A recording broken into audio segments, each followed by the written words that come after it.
What's up, humans, and welcome to a new Psicoactivo. Happy Friday, everybody. I want to send a message to everybody from the Los Angeles area who may be going through some difficult times right now because of the fires. The devastation is terrible. I hope you guys can get back on your feet as soon as possible. But more importantly, I hope that the government can do good by you because it's really hard. It's really horrible. I've seen so many images that have shocked me over the last couple of days. So my heart goes out to you guys. I'm going to leave a few links in the description in case anybody wants to help those who are currently going through it. Because if you guys Google the images and the videos, it's terrible. So stay strong, Los Angeles. Okay, so we are 10 days away from the inauguration, and I have to start my episode by prefacing something that I always feel the need to say. I don't have a specific political party. I'm Mexican. The reason I do speak about a lot of the issues in America is one, because I grew up in Tijuana, which is the border. So we deal with a lot of things American constantly. There's a lot of people that live here that go to work there and vice versa. And well, Mexico is America's neighbor. And whether we like it or not, anything that happens with you guys affects us too. We're partners in trade. We we have a long-standing relationship, and that has had its ups and downs. And right now, Donald Trump is about to become president again, and I can only hope that whatever happens, one of the most important topics that need to be addressed is disclosure and the reality that is already upon us. I keep going to this clip from Terence McKenna. I look for the invention of artificial life, the cloning of human beings, possible contact with extraterrestrials, possible human immortality, and at the same time, appalling acts of brutality, genocide, race baiting, homophobia, famine, starvation, because the systems which are in place to keep the world sane are utterly inadequate to the forces that have been unleashed. The collapse of the socialist world, the rise of the internet, these are changes so immense, nobody could imagine them ever happening. And now that they have happened, nobody even bothers to mention what a big deal it is. Things are increasingly getting weirder and weirder, yes. When Donald Trump gets inaugurated, there are already some plans in motion. I'm going to read you guys something from the White House. They're going to brief the incoming president about anomalous health incidents. This is from the official White House website. It goes like this. We will be briefing the incoming administration on the full scope of ongoing work that should continue, as well as additional areas of focus recommended by intelligence community experts panel, which found that a subset of anomalous health incidents cannot be easily explained by known environmental or medical conditions, that pulsed electromagnetic or acoustic energy remains a plausible explanation in certain cases. As with other health challenges faced by U.S. personnel that took years to diagnose, sustained clinical research and investigative work is necessary to clarify that what caused the symptoms our colleagues have reported, develop effective medical interventions, and prevent future incidents. Our brave colleagues and their families who suffered real and sometimes serious injuries deserve no less. The Biden administration is basically talking about these Havana syndrome cases that are essentially directed energy weapons. And there's a couple of reports from 60 Minutes that talk about this in more detail. These are people who were in different parts of the world doing some diplomatic work for the US, and they started feeling some really strange health effects that affected them and members of their families while they were living there working for the US. But there is another report of another briefing. I don't know if it's going to be part of this same briefing that is allegedly going to brief President Trump about UFOs specifically. And if you guys don't recall, Trump just said this about the drones last Thursday. Here it is. Suddenly, do you have any idea whatever happened to the drones? What happened to drones? Well, you said that you knew you thought the government knew what was happening with these drones over New Jersey. There were some by Bedminster. I don't know. They're over Bedminster a lot, so I can imagine. I'm going to give you a report on drones about one day into the administration, because I think it's ridiculous that they're not telling you about what's going on with the drones. And it's not only with me. Glenn was telling me today that in Virginia they have drones all over the place, too, and nobody's reporting it. I don't know why they're not. Do you want to say something about that? Just one quick comment, which is we are home to the largest naval base in the world in Quantico, and we house a lot of the SEAL teams and have a huge national security infrastructure. And now for 2 years running, we have had drone incursion over secure airspace, and we still don't know why. And I think that's absolutely unacceptable. And I think President Trump and the new leadership coming in, I think, will work diligently to understand who's behind this and what we do in order to stop the digital surveillance of all of our secure infrastructure. Is it dangerous? So Trump is just going to wait a day until he reveals what these drones are. I hope that he does, though. I still have my doubts about it. But there's a new article from Chris Sharp on the Liberation Times where he talks in detail about a brief that is coming for Trump that proposes UAP-focused emerging technologies, SAR. This is what we talked about in one of the previous episodes about Lue Elizondo being asked. You can clearly see that the folks at News Nation and even Lue Now are starting to push for Lue to become this SAR. Elizondo, are you going to work for the administration? Can I buy a vowel, Chris? You know you want to know, Tracy.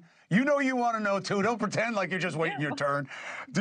Look, there's been a lot of talk, and I got to tell you, Luis, it buoys the spirits of many, me included. You know what you're talking about. Your service record is impeccable. You care, and I've heard they're asking you. Is there anything that you can share at this point? And don't pretend you have a communication problem and that you can't get the signal straight. I'm sorry, I can't hear you, Chris. Yeah, see, I knew it. I've always made it very clear that my loyalty is to the United States government and to the American people. If my country asks me to put my boots back on and serve, I will do so.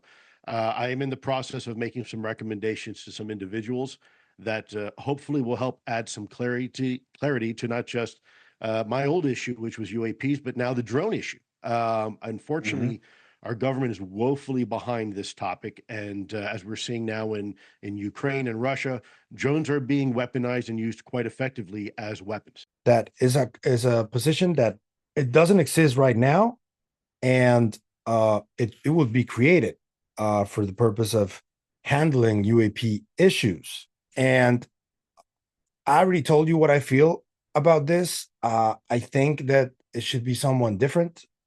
Yes, I know that Lue is very qualified for this position, but I think that there's a lot of things happening around him that are going to be very noisy.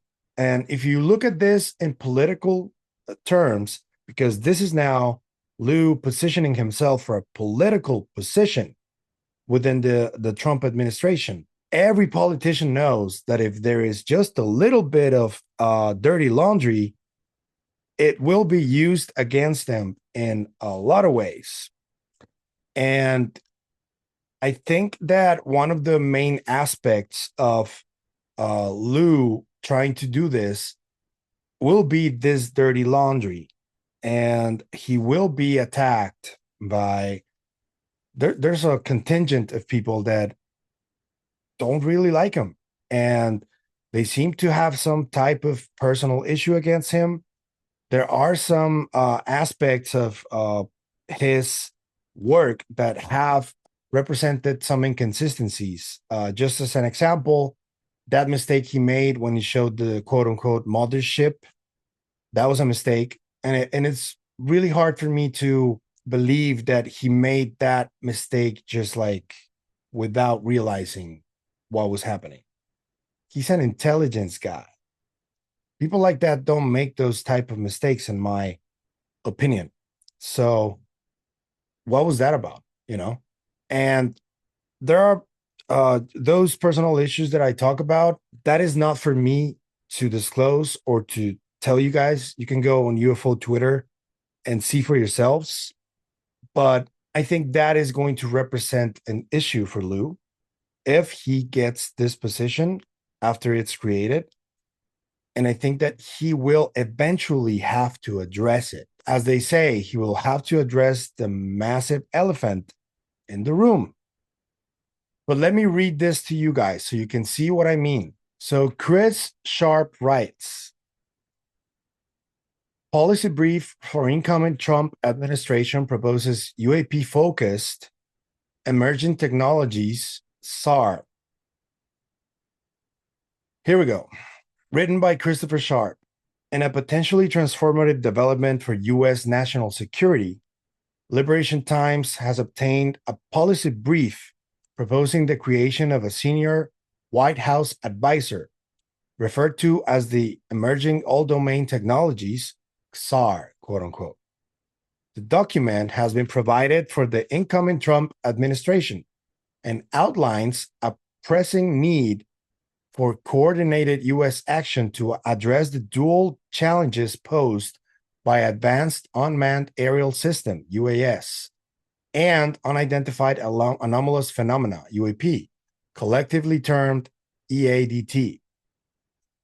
The brief was drafted by the UAP Disclosure Fund's Lue Elizondo, who previously led the Pentagon's UAP investigation known as the Advanced Aerospace Threat Identification Program, or ATIP, which, guys, just a small parenthesis, has a lot of controversy surrounding that. There's always been questions about that and a lot of debate. So you can look for it for yourselves. I really don't know what to think about that. There's people that I respect and that I trust from both sides that have equally convincing arguments defending or against Lue. And I honestly don't know where to fall on this. I just, and that's the reality. Policy brief number 1, prioritizing emerging all-domain technologies. Lue Elizondo, member board of directors of the UAP Disclosure Fund, January 8, 2025. According to the brief, the U.S. government woefully lacks a whole-of-government solution for EADT, explaining why UAS and UAP are grouped under a single role. The document states, UAP can no longer be distinguished entirely from UAS and other EADT, hobbling our domain awareness and response.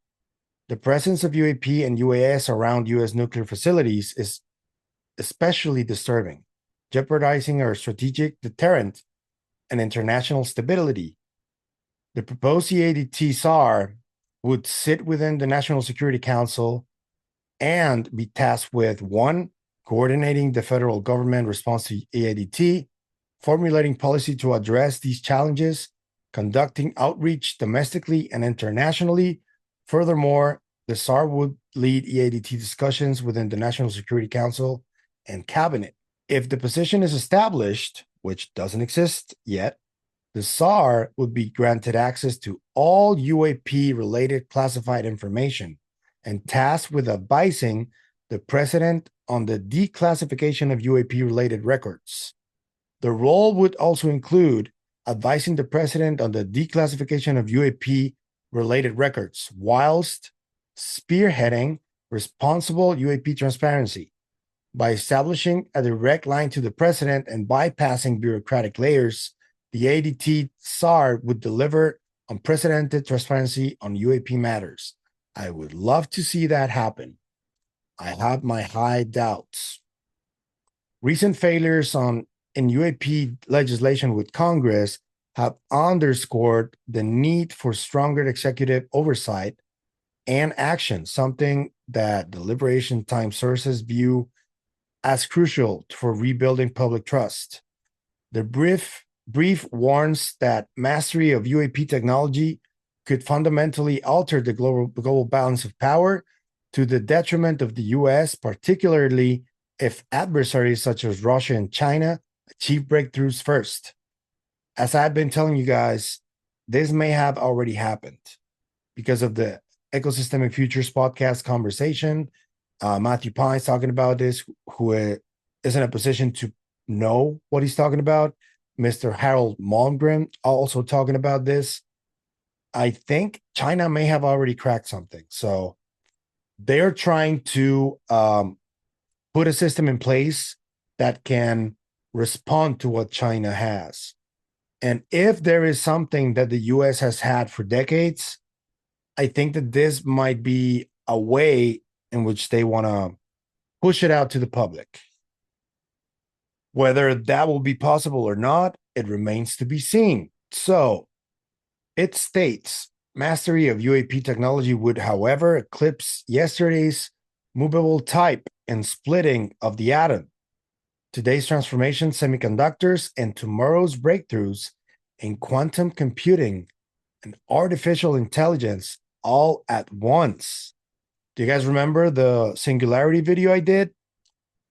This is trying to cover all the boxes of this road towards the singularity. These technologies are described as possessing capabilities that defy our conventional knowledge. The brief highlights the urgency of this technological race, noting, while the US stigmatizes even discussing UAP, America's enemies are racing to unlock their technology and gain a decisive edge. Again, I think this already happened. And there's people within the physics world, mainstream, that are already talking about some breakthrough that will be public within the next 6 months at the latest. So this also has to do with that. Sharp continues by writing, the document criticizes past U.S. efforts, citing unfocused research and development and over-compartmentalization of classified projects which have hindered competitiveness. This is essentially, and here's the catch, the catchphrase that Lue has been using for a while, and it goes like this: America can handle the truth, and America deserves the truth. If you guys noticed, it's fairly recent since he started doing this, when he was like pushing and promoting his book. And this is fairly new. I think this is probably some kind of PR move that he decided to make.